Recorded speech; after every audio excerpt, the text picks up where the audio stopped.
So this morning at Confessing Baptist, one of the first things I got in Twitter when I got up this morning was a link to an article, an audio that was posted at Confessing Baptist this morning. Jeff Riddle interacts with James White's answers to issues related to textual criticism. It's an audio file, along with just a brief summary that's been posted here. There's a lot that could be said in response to this. I was disappointed, very disappointed. Instead of interacting with a book that I wrote, 19 years ago, it's been out at least that long. I actually wrote it 20 years ago. It took a while to get it out, but it's been used as a textbook for all that time, that has all the references, hundreds of footnotes. And instead of interacting with my actual presentation, which was fairly lengthy, it's only about a snippet that Todd Friel posted where he's asking me a single question about King James onlyism. And a lot of the, Pastor Riddle says I'm trying to undercut people's confidence in the traditional text and all this stuff. Well, if you want to make that argument, how about going for my real stuff rather than the cheap shot? Because that's really how it felt it was. I've discussed this stuff for decades now. Why go for a few snippets hurriedly answered at the end of a longer presentation? For example, Pastor Riddle says, and I'm just following after Metzger and stuff, if you go to the book, you'll find all these references to Erasmus biographies and histories and articles and stuff like that. It put me off along those lines. But be that as it may, I realize there are Reformed Baptists that are TR only. I think it's primarily because they've been reading Turretin and lots of folks like that, great men of God. But when it comes to textual criticism, if anyone wrote before the discovery of the papyri, what they had to say isn't all that relevant anymore, to be perfectly honest with you. Sure, theology, things like that, that's great, fine, wonderful. But as far as the actual state of the question, if you're writing before the discovery of the papyri, you're writing on the basis of minimal information, and it's very difficult to really be consistent at that point. I understand there are Reformed Baptists take that perspective. Okay, I don't think it's consistent, and the reason I'm doing this is one of the things that came up is something I feel very strongly about. I take the Reformed Baptist belief in the inerrancy of Scripture into battle around the world. And there's a big difference when you do that than the theory in the nice quiet of the study. What might work real well in the study doesn't work in front of Bart Ehrman or John Dominic Crossan or Marcus Borg or Shabir Ali or all my Muslim friends. It's real easy to, armchair quarterback things, but I have to take this stuff into the battle place of ideas. And one of the things I feel very strongly about is the Comman Johanneum. I think anyone who demands that the Comman Johanneum, as found in the Textus Receptus, not in the Byzantine text, it's not a majority reading. You have to, for some, I think primarily theological reason, invest, and there isn't any just one text, but the 1633 Elzevir or the Scrivener's text or whatever. You get to pick and choose which one you want because there's variations, but for theological reasons, this authority is given to the Textus Receptus, but inconsistently so, because the Comman Johanneum is not a Byzantine reading. It's not a Greek reading. And so if you defend the Comman Johanneum, 1 John 5:7 in the King James Version of the Bible, if you defend that as original, I do not believe that you could ever defend the concept of the accurate transmission of the text of the New Testament against any meaningful opponent. Atheist, Muslim, whatever. You couldn't do it. To defend that text as original is to abandon all meaningful apologetics to the New Testament. Just admit it. Just give it up. I feel very strongly about that.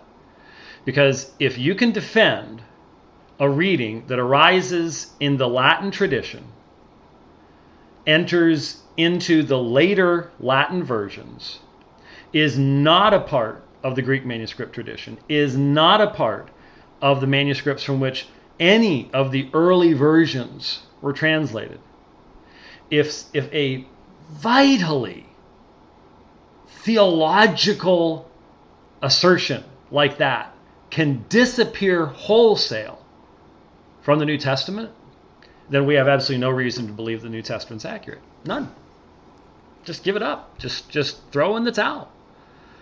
And I just don't think most of the people who have a traditional dedication to this recognize that they are, in essence, destroying any meaningful apologetic for the defense of the New Testament by holding this position. I don't think they realize that. I just don't think they've ever been in a position to have to actually defend it in that kind of a context. It's one thing debating your fellow Baptist friends about it. It's another thing to take it up against Bart Ehrman. So I feel strongly about this. I know the background of the TR, and I know the background of the Comma Johanneum, and Pastor Riddle even reads from Metzger's commentary on this, but he didn't actually read everything from Metzger's commentary on 1 John 5, as we'll see. But I want to address what was said here, because I think it's very, very important for us to give a meaningful defense for the accuracy of the transmission of the text in the New Testament. And if you hold the comma, I just don't think you can. So let's listen to what's found here, and I hope this will come through. I'm playing it just a little bit quicker. I listened to it at 2 times speed, but let's listen to this section here, and I'll make some comments. So they are going to have, for example, 1 John 5:7, the Comman Johanneum, a text that was not a part of the Greek manuscripts of the New Testament until at least the 1400s.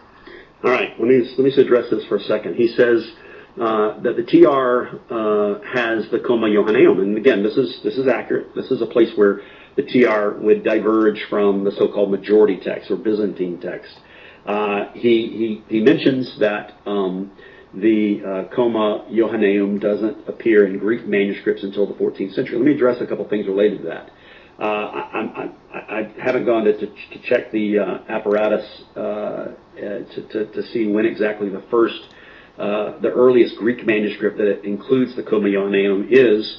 It may be late, but again, the date of the manuscript should be less important.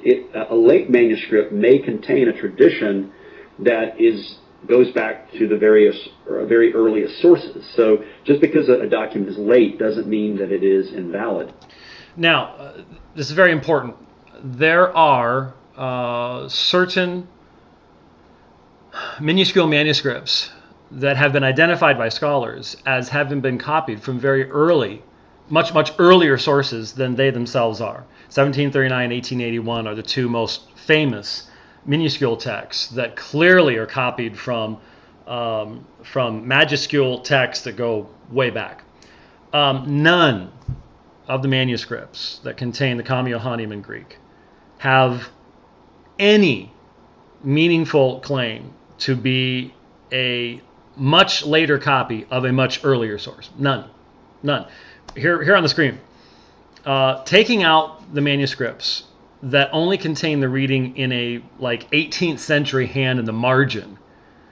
We have the list here. We have one from the 14th, 15th century, number 629, which is a Greek-Latin diglot, and the Greek is taken from the Latin text. Now, no one is arguing that by the 6th century, as Metzger pointed out, that the comma is a part of the Latin Vulgate. It's not a part of the other translations. It's not a part of the Greek. It has entered in via a gloss, similar to how John 5:4 did into the Greek manuscript tradition, etc., into the Latin at that point. Now, we are Baptists, and so we do not invest the Latin Vulgate with infallibility.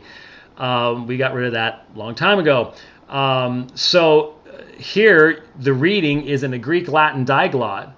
It's in the Latin, so it ends up in the Greek.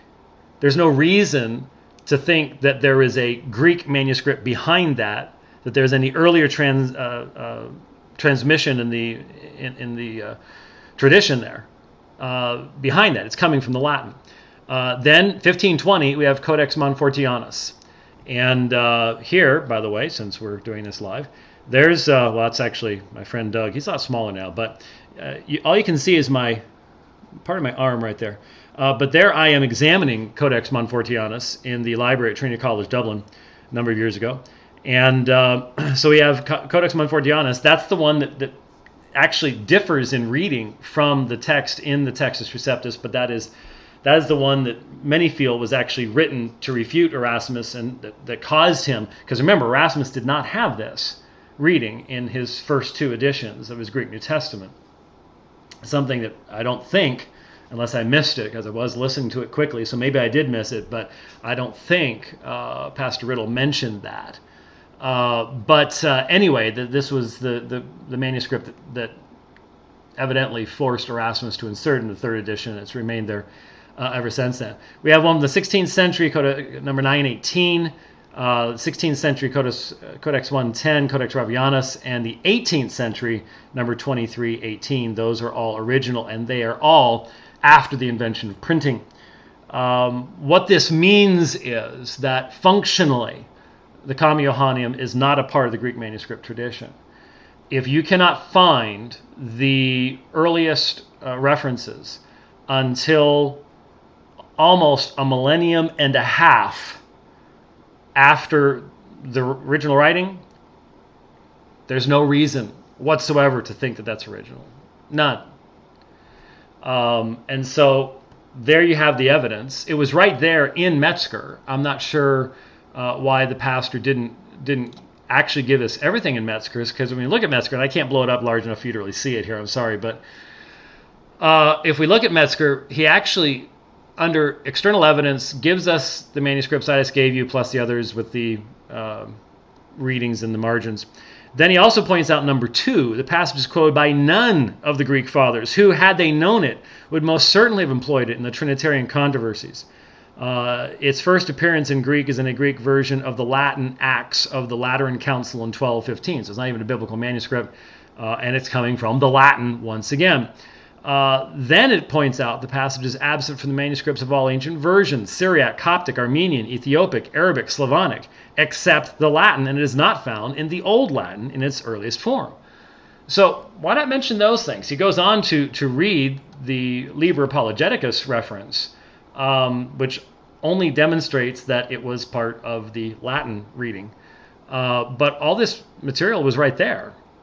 So when he says, I didn't bother to look it up, I'm not sure why. It's right there. He's holding the book in his hand and could take a look at it if he wanted to do so. So there's some of the information right there. Let's continue listening here.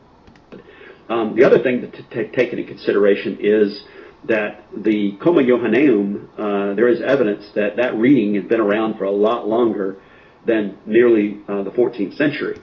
And this is where he goes into what Metzger says. It's funny, in one place he basically says, I'm just slavishly following Metzger, and now seemingly doesn't think that I read Metzger. Obviously, what Metzger is pointing out here is that it originated in Latin. And I'm one of those people that believes that the key question in textual criticism is, what did the original author write?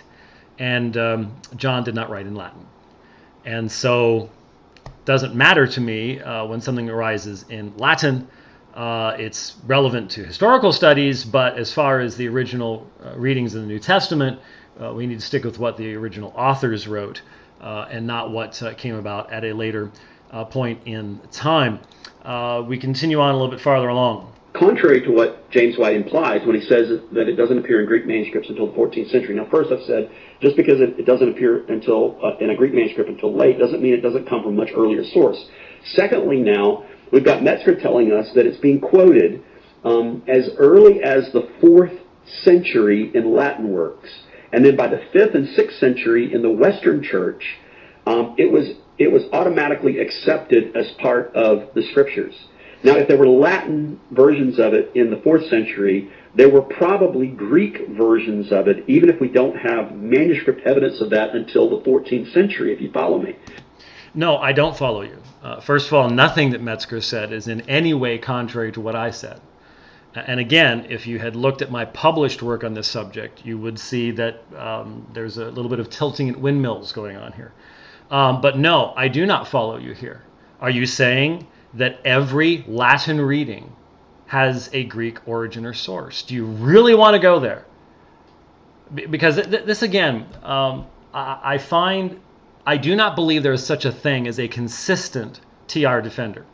Doesn't exist. Can't. There are too many errors in the TR. And he talked about going to the Pericope Adulterae conference with Dr. Robinson. Dr. Robinson's not a TR guy. He's a Byzantine guy. And Dr. Robinson would not say that his own principles would contradict the insertion of the Comma Johanneum. He's a majority text guy in the sense of the Byzantine text platform, because that's the majority text. Not majority in the sense of the Hodges-Farstad. They have a methodological difference as to how to work that out. We're not going to get into that right now. I appreciate Dr. Robinson. I disagree, but anyone can tell that when I have addressed Dr. Robinson's position, even in the second edition of the King James Only controversy, I've done so very fairly and have bent over backwards to even allow his position to speak for itself. But that's not the point here, because Dr. Robinson is consistent here. His consistent textual principles would require him to defend the Pericope Adulterae, no question about it, but not the Comma Johanneum. Just the opposite. And so I do not follow here, because if Pastor Riddle were to follow this methodology, there'd be all sorts of readings that he'd have to be changing in the TR on the basis of the Latin Vulgate. But he doesn't even go there. Probably doesn't even know they exist. Probably isn't even aware of the textual tradition of the Latin Vulgate and where it differs. And if you make this leap just to defend this one, why not all the rest, where the Latin Vulgate would require us to make insertions and changes in the Textus Receptus, whatever version of that you happen to be working with. So that is a totally unwarranted leap, unwarranted leap. Then we go on from there to something that's, I think, relevant. If you read the Nessalon 28th edition, which I'm starting to do, there are places in the Nessalon 28th edition where there are complete, what are called conjectural emendations. That is, there are places in the new modern critical text where the editors have given a reading that doesn't appear in any extant Greek manuscript that we have. I was talking about this when I was at the Pericope Adulterae conference at Southeastern with Maurice Robinson, and he said, if you look at Acts 16:12, and I think it's 2 Peter 3:10, it might be 1 Peter 3:10, but anyways, you try 1 Peter 3:10 or 2 Peter 3:10. Those are places where in the new Nessalon 28th edition, they offer a conjecture that doesn't have any extant Greek manuscript that supports the reading. If James White and other people are so upset about the Comma Johanneum not appearing in a Greek manuscript until the 14th century, what do they say about the current modern critical Greek New Testament that has readings that have absolutely no Greek manuscript support? Are they going to say we're not going to use this modern critical text and translations that are going to be made from it? And by the way, in the future, all the modern major translations will come up with new editions that will adjust to the Nessalon 28th edition. My point here is that those who support the modern critical text are sort of caught in a conundrum. They want to criticize the TR for readings that have less solid support, but then they're willing to accept a modern critical text that has readings that have, in some places at least, no support. But let's listen to a little bit more of what James... Now, I am especially sensitive to allegations of inconsistency, and that's what we just got. I'm being inconsistent. Am I? If what Pastor Riddle just said was true, I am. But of course, what Pastor Riddle just said isn't true. And let's take a look at the screen. What was ironic here is that Pastor Riddle has it backwards. Well, a couple things. First of all, the here we have the 2 Peter 3 reference. And 2 Peter chapter 3, now it probably would be a little bit easier if I had the these two windows switched back and forth. I apologize for that. But here is the NA27 right here. Here's the NA28 above it, and the NA28 apparatus is down here. So this should be over here. But anyways, I've just told you what it is. Here is right here. Let me see how big I can get that there. There we go. You're given that little thing right there. CJ, conjecture. Bradshaw conjectures the reading arga. All right, that's what we call a conjectural emendation. Now, that's not in the text. It's in the apparatus. Translations are made from the text, almost never from the apparatus. I don't know of anyone who has made a translation based upon a conjectural emendation and apparatus, at least not a major translation, not one done by a committee or anything like that. So let's first compare the level here. We have a central doctrinal affirmation in the Comman Johanneum. The Trinity itself, sort of. It's not how anyone in the early church defended the Trinity, but that's another issue. Vitally important. This, I don't think anybody could even tell you what it's about. The other one over in Acts is about how you express the first in Macedonia, and it's whether you have a sigma. Wow. Okay, in other words, these are utterly irrelevant issues. There's another one, Enokai is another, Enoch Enokai is another possible conjectural emendation. There's very, very, very, very, very few of them. And nowhere does any of the modern text make the text reading the conjectural emendation. Certainly doesn't here. But the point is, the conjectural emendation was in the previous editions of the Nestle-Aland. He's got it backwards. Look at the NA28. Let me. Well, if I blow this up, it's going to just sort of disappear for you. But I'll just scroll through the whole thing here, and you will notice. Go to verse 11, and that which is in the 27 is no longer in the 28. That's because Nestle-Aland 28 took out all the conjectural emendations, even from the apparatus. So the exact opposite of what Pastor Riddle said is what actually takes place in the text. So I'm not being inconsistent by any stretch of the imagination. There is no meaningful parallel between any of the conjectural emendations, but may I now sort of wrap things up with, well, I've got one other section here color-coded. Let's listen to it real quick. A fair distance between the time of Jesus. Manuscripts that were about 1,200 years after Christ. Okay, 1,200. Whoa. So he's saying, James White just said, the manuscripts that were used in the TR did not come till 1,200 years after the time of Jesus. Well, perhaps some of the manuscripts that Erasmus used dated from the 12th century, but that doesn't mean the content of those manuscripts just sort of magically appeared in the 12th century. They include copies that go back, we could say, to the very beginning of the Christian movement. Now, what was I saying? What was I saying to Todd Friel? I was comparing the manuscript foundation of the TR to that of the modern text. What's the manuscript foundation of the TR? The manuscripts that Erasmus had.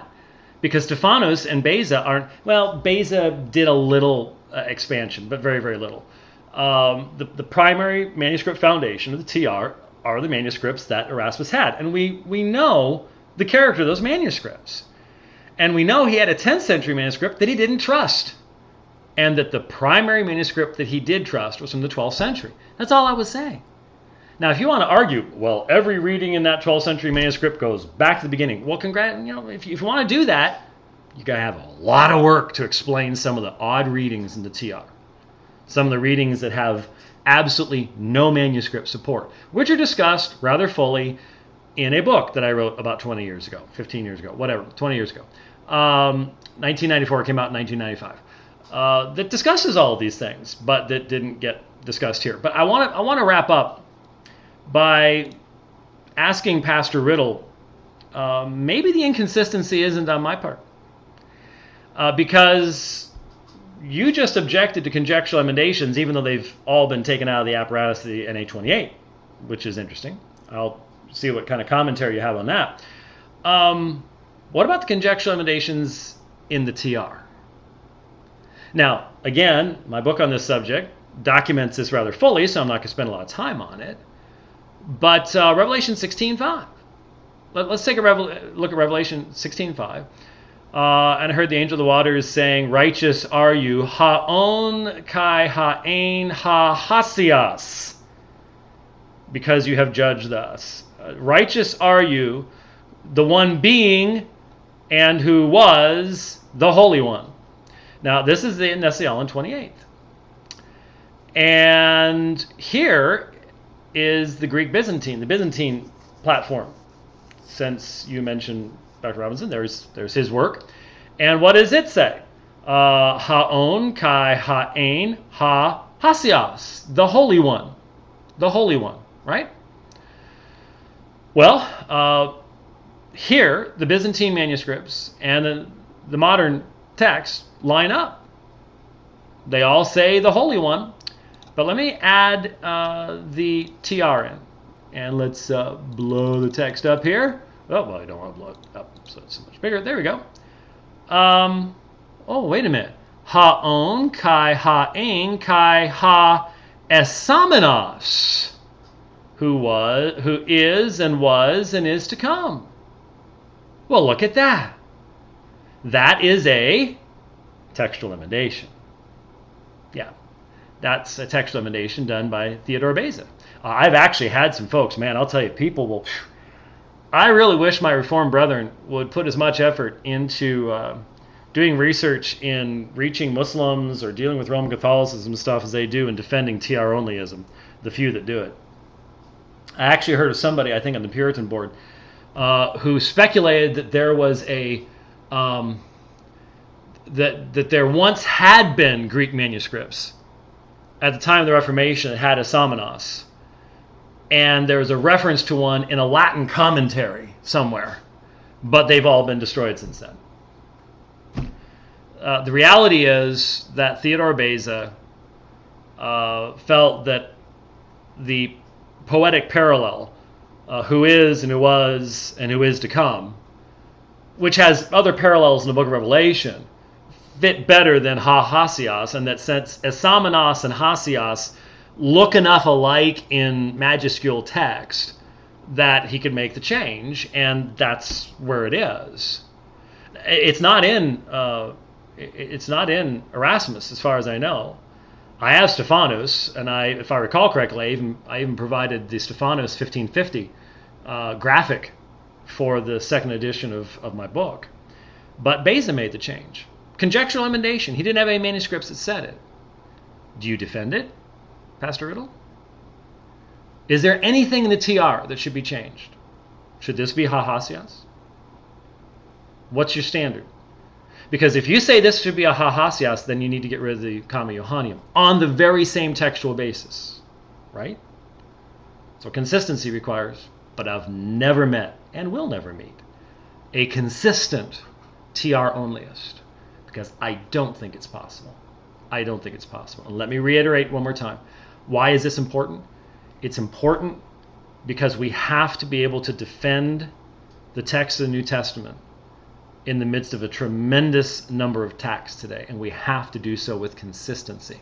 And if you hold to TR onlyism, if you defend the Comman Johanneum, don't even go into battle. Don't even go into battle. You're not armed. You're not armed. The fatality rate will be very high, and it won't be good for those who follow you into battle, and it won't be good for the war as a whole.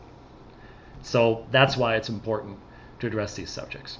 So there you go. Ended up being a lot longer than I expected to be. Sorry about that. Pastor Riddle, I appreciate the opportunity of responding to you. I hope you hear my heart. And I hope this is helpful to everybody who's watched. Thanks.